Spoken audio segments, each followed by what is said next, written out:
Hello everyone, खमानी and welcome to the world of story. फिर से मैं आप लोगों के सामने एक और इंटरेस्टिंग सुपरनैचुरल एक्सपीरियंस लेकर। आज सेटअप थोड़ा चेंज है क्योंकि मैं भी ट्रैवल कर रहा हूं, लेकिन हमारी कहानियां रुकनी नहीं चाहिए। तो ये शुरू करते हैं एक और बड़े इंटरेस्टिंग सुपरनैचुरल एक्सपीरियंस के साथ। ये कहानी ओडिशा के एक छोटे से गांव की है।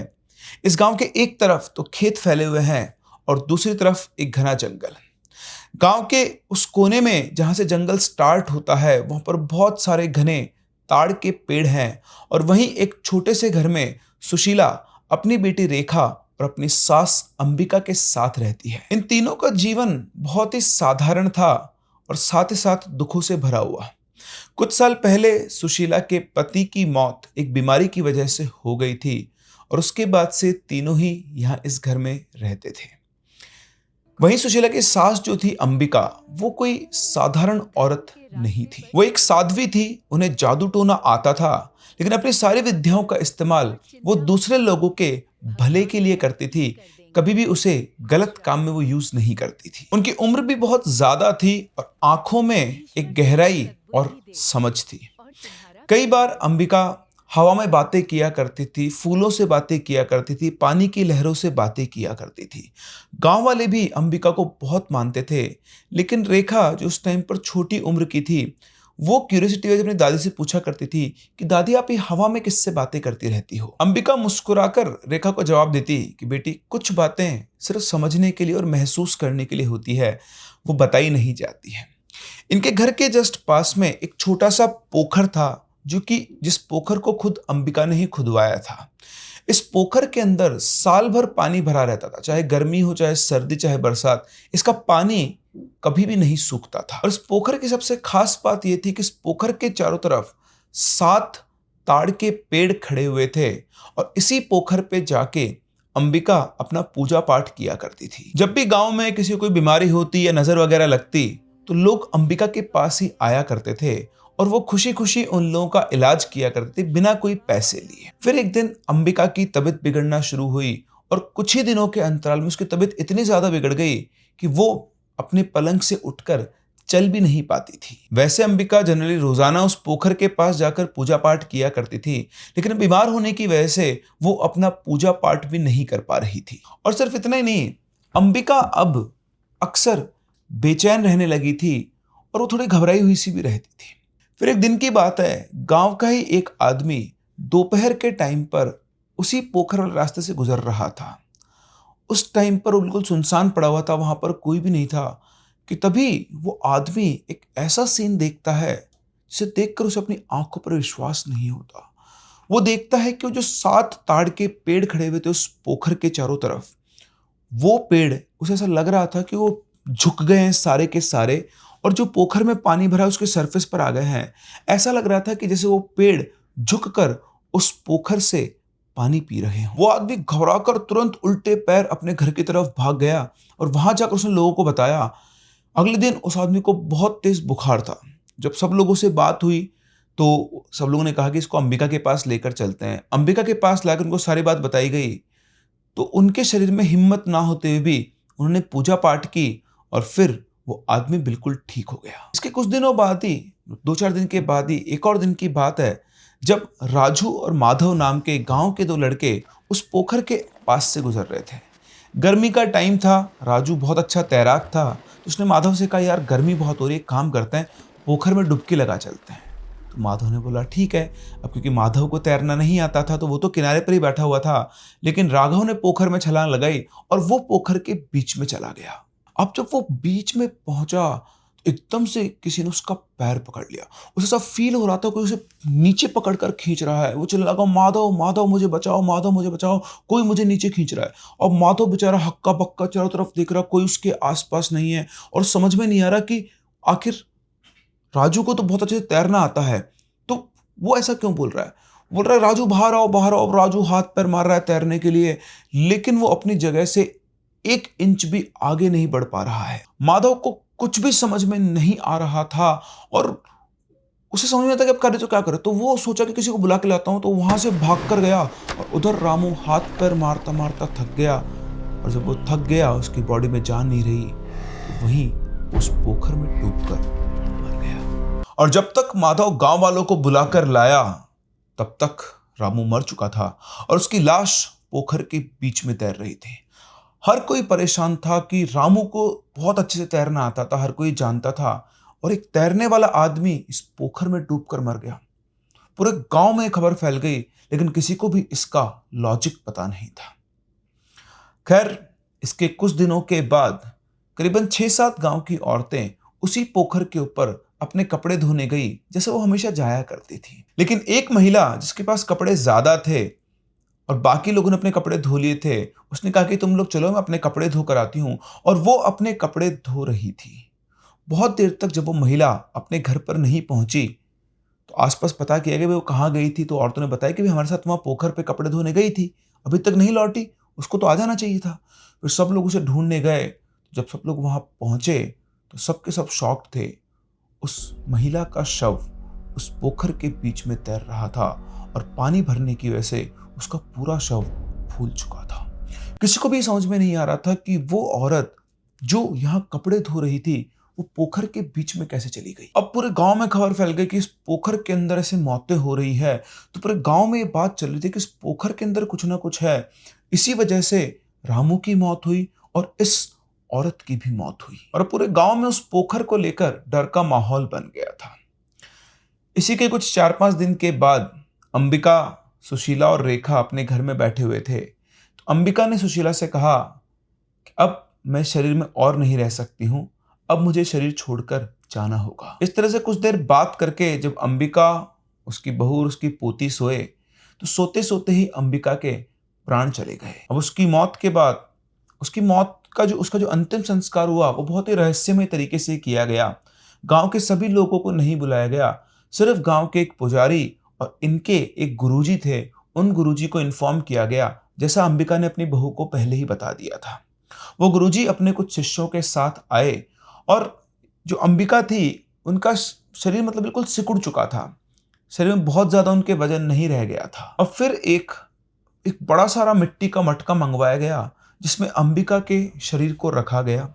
उस मटके को लाल कपड़े से बांधा गया और उसी मटके के अंदर सिंदूर, काजल और ऐसी बहुत सारी चीजें अंबिका के शरीर के साथ डालकर उसमें मिट्टी भरकर उन्हें उसी पोखर के पास में दफना दिया गया। ये मटका केवल उस शव को रखने का माध्यम नहीं था, बल्कि किसी एक पुराने रीति रिवाज के हिसाब से उन्हें दफनाया गया था ताकि उनकी आत्मा को शांति मिल सके। और सिर्फ इतना ही नहीं, दफनाने के करीबन 12-15 दिनों तक उस जगह पर पूजा पाठ की गई और कुछ तंत्र साधना की गई उन्हीं के गुरुजी के द्वारा। इसके बाद सुशीला अब अपनी बेटी के साथ उस घर में अकेली रह गई थी। गांव में पोखर के बारे में तो खबरें चल ही रही थी। जब अंबिका की डेथ के बारे में लोगों ने सुना तो उसको भी उन्होंने उस पोखर से रिलेट किया कि भाई ये लोग उस पोखर के घर के पास में रहते हैं और जो भी कोई शैतानी शक्ति है उस पोखर के अंदर, शायद उसने अंबिका की भी जान ले ली है, उसी ने उसको बीमार किया है, क्योंकि वो गांव के लोगों का भला किया करती थी। गांव वालों की बात सुनकर रेखा भी अपनी माँ सुशीला से बोलती है कि माँ, कई बार मैंने भी रात के समय उस पोखर में कुछ हलचल देखी है। रेखा की बात सुनकर सुशीला थोड़ी घबराई और बोली, नहीं बेटा, ये बस सब तुम्हारे मन का वहम है, ऐसा कुछ भी नहीं है, लेकिन फिर भी तुम सावधानी रखो और कभी भी उस पोखर के पास मत जाना। अब सुशीला भी इन बातों से घबरा तो गई थी, लेकिन वो जैसे तैसे करके अपनी बेटी को संभाले हुई थी। फिर एक रात की बात है, ये दोनों माँ बेटी साथ सोई थी, लेकिन सुबह जब सुशीला उठी उसने देखा कि रेखा उसके आसपास कहीं पर भी नहीं है। वो बुरी तरह से घबरा गई और घर से बाहर निकली और सीधा पोखर के पास पहुंची, जैसे शायद उसे पहले से ही किसी अनहोनी की आशंका थी। पोखर के पास पहुंचकर उसने पोखर की तरफ देखा तो उसके प्राण पखेरु उड़ गए। पोखर में रेखा की लाश तैर रही थी। पूरे गांव में खबर फैल गई कि अब पोखर के अंदर रेखा की लाश मिली है और इस हादसे ने सुशीला को पूरी तरह से तोड़ दिया था। अब उसके अंदर इतनी हिम्मत नहीं बची थी कि वो जिंदा रह सके, और इस हादसे के 2 दिन बाद ही सुशीला ने अपने घर में फांसी लगा ली। पूरे गांव में एक अजीब सा डर फैल गया था। इस पोखर ने गांव के 5 लोगों की जान ले ली थी। अब गांव के ये हालात देखकर गांव के जो बुजुर्ग लोग होते हैं वो इकट्ठा होते हैं, बातचीत करते हैं और फिर वो एक तांत्रिक के पास जाते हैं। वो तांत्रिक इन गांव वालों के साथ आता है उस पोखर पर बैठकर वो अपने तरीके से ध्यान लगाता है, चीज़ों को पता करता है और फिर गाँव वालों को वो सच्चाई बताता है, जिसे सुनकर सारे गाँव वाले बिल्कुल आश्चर्यचकित रह जाते हैं। वो गाँव वालों को बताता है कि गाँव में जो भी कुछ हो रहा है, वो अंबिका की वजह से हो रहा है, क्योंकि उस अंबिका ने कुछ आत्माओं को साध रखा था और उसने उन्हें इस पोखर के साथ ही बांध रखा था। अंबिका की मौत के कारण ये आत्माएं मुक्त हो गई है और उन्होंने ही गांव में ये तांडव मचा रखा है। जब गांव वालों ने उस तांत्रिक से उन आत्माओं के बारे में पूछा तो उस तांत्रिक ने बताना शुरू किया। उसने बताना शुरू किया कि काफी समय पहले श्रीधर नाम का एक राजा हुआ करता था, जिसकी कोई संतान नहीं थी। वो एक साधु के पास गया क्योंकि वो बहुत दुखी था, उसके किसी बच्चे ही नहीं थे उसके। तो साधु के पास गया, उन साधु ने कई दिनों तक सेवा की और उसके सेवा से खुश होकर उन साधु ने उसे एक वरदान दिया कि तुम्हें 7 संतानें उनके कहे अनुसार उसको एक के बाद एक वाकई में 7 संतानें हुई, लेकिन सातों की सातों संतानें बेटियां थी। उसे उम्मीद थी कि उसे एक बेटा होगा, लेकिन एक भी बेटा नहीं हुआ और उसे उसका वंश चलाने वाला कोई नहीं था। अब इस बात से वो बहुत दुखी हुआ, गुस्सा भी हुआ और गुस्सा होकर उन साधु महाराज के पास पहुंचा और उनसे बोलता है कि ये कैसा वरदान दिया आपने मुझे, मेरे वंश को चलाने के लिए एक भी बेटा नहीं है, 7 के 7 संतानें बेटियां दी हैं। और भी बहुत कुछ कहकर उस राजा ने उन साधु का अपमान किया। अपमानित होकर उन साधु को गुस्सा आ गया और गुस्से में आकर उन्होंने उसे श्राप दिया कि तुझे अब ये संतान सुख भी नहीं मिलेगा, तेरी सातों की सातों बेटियों की भी मृत्यु हो जाएगी और तू इस जीवन में संतान रहित रहेगा। अब इस श्राप देने के कुछ साल गुजरने के बाद एक दिन की बात है कि सातों की सातों बहनें किसी एक नदी में नहा रही थी, जो इन्हीं के राज्य में हुआ करती थी। और उस नदी का जो पानी का लेवल था उस टाइम पर थोड़ा ज्यादा था। तो नहाते नहाते इनमें से एक बहन थोड़े गहरे पानी में चली गई और वो डूबने लगी और उसको बचाने के चक्कर में बाकी की 6 बहनें भी उसी के साथ साथ डूब गई। और इस तरह एक ही दिन में राजा की सातों बेटियों की डूबकर मृत्यु हो गई। सबकी मौत के बाद राजा कई दिनों तक बहुत दुख में रहा और उसे उन साधु का श्राप भी याद आया। लेकिन जब सभी संतानें चली गई तो उसे उन 7 बेटियों का मूल्य पता चला और वो कैसे भी करके अपनी बेटियों को वापस लाना चाहता था। उसके राज्य में एक बहुत ही सिद्ध तांत्रिक रहा करता था। वो राजा उस तांत्रिक के पास पहुंचा और उसने अपनी इच्छा व्यक्त की कि तुम मेरी बेटियों को वापस ले आओ, मैं तुम्हें धन धान से तोल दूंगा। तो उसने कहा कि राजन, मैं आपकी बेटियों को जीवित तो नहीं कर सकता, लेकिन हाँ इतना कर सकता हूं कि उनकी जो आत्मा है उन्हें आपके आसपास रख सकता हूं। ये बात सुनकर राजा तैयार हो जाता है। उसके बाद वो तांत्रिक कहता है कि हमें इन्हें किसी पानी के स्रोत के आसपास रखना होगा। और इस तरह से जो उनके महल का पोखर था वहीं पर उसने उन राजा के सातों बेटियों की आत्मा को वापस बुलाकर वहां बांध दिया था। इसी के साथ साथ उसने राजा को कुछ विद्या भी सिखा दी थी, जिससे वो अपनी उन बेटियों से बातचीत कर सकता था। इस तरह समय गुजरता गया और राजा की मृत्यु के बाद वो सातों बेटियों की आत्माएं मुक्त हो गई। अब उनके मुक्त होने के बाद पोखर, महल का जो पोखर था उसके आसपास हादसे होने लगे, लोगों की मौत होने लगी। फिर लोगों ने वहां पर किसी और तांत्रिक को बुलाया और जब आके उसे पता लगा कि यहाँ पर 7 मुक्त आत्माएं घूम रही है तो उसने उन सातों आत्माओं को अपने पास बांध लिया। उसने भी उन्हें एक पानी के स्रोत के आसपास रखा और उनके उसी तांत्रिक के साथ उन आत्माओं के साथ व्यवहार करने लगा, उनसे बातचीत करने लगा, उनसे अपने काम करवाने लगा। इस तरह से जब एक तांत्रिक मरता तो आत्माएं वापस से मुक्त होती और कोई दूसरा तांत्रिक आकर उन्हें बांध लेता तो उन्हें उनको पानी के स्रोत के पास ही रखना होता था। और इसी तरह से ये आत्माएं मिली अंबिका को। जब किसी और तांत्रिक की मृत्यु हुई तो अंबिका ने उन सातों आत्माओं को उस पोखर को खुदवाया, वहां पानी भरवा के उसके आसपास 7 जो ताड़ के पेड़ लगाए हुए थे उन्हीं पेड़ों के अंदर अंबिका ने उन सातों आत्माओं को रहने को जगह दी हुई थी। उन्हें वहीं पर बांध के रखने के लिए रोजाना इनका पूजा पाठ और विधि करनी पड़ती थी। लेकिन जब से अंबिका की तबीयत खराब हुई और उसकी मृत्यु हो गई तो पूजा पाठ नहीं होने की वजह से ये सातों आत्माएं वहां से मुक्त हो गई और इस वजह से गांव में हादसे हो रहे हैं। वैसे मैं आपको बता दूं, ये सातों आत्माएं बुरी आत्माएं नहीं हैं, लेकिन जब भी कोई पोखर के पास आता है तो ये उससे बातचीत करने के लिए उसे अपनी तरफ बुलाते उन्हें दिखाई देती हैं और इनके आकर्षण वश आकर वो इंसान पोखर के अंदर चला जाता है और पानी में डूबने की वजह से उसकी मृत्यु हो जाती है। उसके बाद तांत्रिक कहता है कि 2 दिन बाद अमावस्या है, मैं वापस से आऊंगा, तब तक कोई भी पोखर के आसपास ना जाए।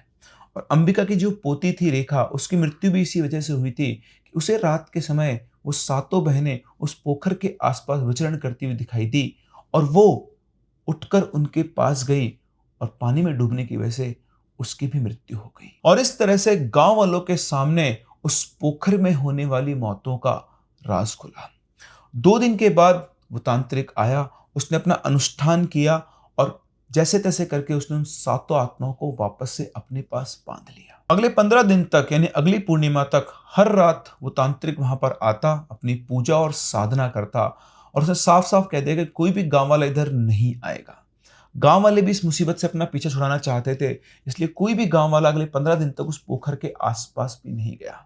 15 दिन के बाद वो तांत्रिक वहां से चला गया और उसके जाने के अगले ही दिन वो जो 7 ताड़ के पेड़ थे वो सूखना शुरू हो गए और कुछ दिन में ही वो बिल्कुल सूखकर मुरझा गए। और इसी के साथ साथ गांव वालों ने मान लिया कि वो 7 बहनें अब इस पोखर से जा चुकी है और उनके गांव का ये पोखर उन 7 आत्माओं से हमेशा हमेशा के लिए मुक्त हो चुका है। और उसके बाद कभी भी गांव में उस पोखर में ऐसा कोई हादसा नहीं हुआ। तो ये थी कहानी इस छोटे से गांव की, अंबिका और उसके परिवार की। देखा आपने किस तरह से एक इंसान जो साधक है, तांत्रिक है, जिसने अपनी शक्तियों को यूज करके कुछ आत्माओं को साध रखा था और उनसे वो पता नहीं अपना कुछ काम करवाती थी, नहीं करवाती थी, गांव के लोगों का भला करवाती थी, जो भी कुछ करवाती थी, लेकिन अंत समय में उसने इस राज को छुपाए रखा और ये बात उसने किसी को नहीं बताई। अगर समय रहते अंबिका लोगों को ये बात बताई थी कि भाई मेरी मृत्यु आने वाली है, तुम किसी और इंसान को लेकर आओ जो इन 7 आत्माओं को बांध सकता है, तो गांव के वो लोग जिनकी मृत्यु हुई, अंबिका की पोती और उसकी बहू जिनकी मृत्यु हुई, वो सब शायद जीवित रहते हैं। कई बार कई कई जगहों पर, कई कई गांव में ऐसे अनोखे किस्से भी होते हैं। वैसे आपको क्या लगता है कि आपके पास भी या आपके गांव में भी कभी कोई ऐसा अनोखा किस्सा हुआ है? अगर हाँ, तो हमारे साथ जरूर शेयर करें। हम लोग मिलते हैं अपनी अगली कहानी में। तब तक के लिए keep loving and keep listening.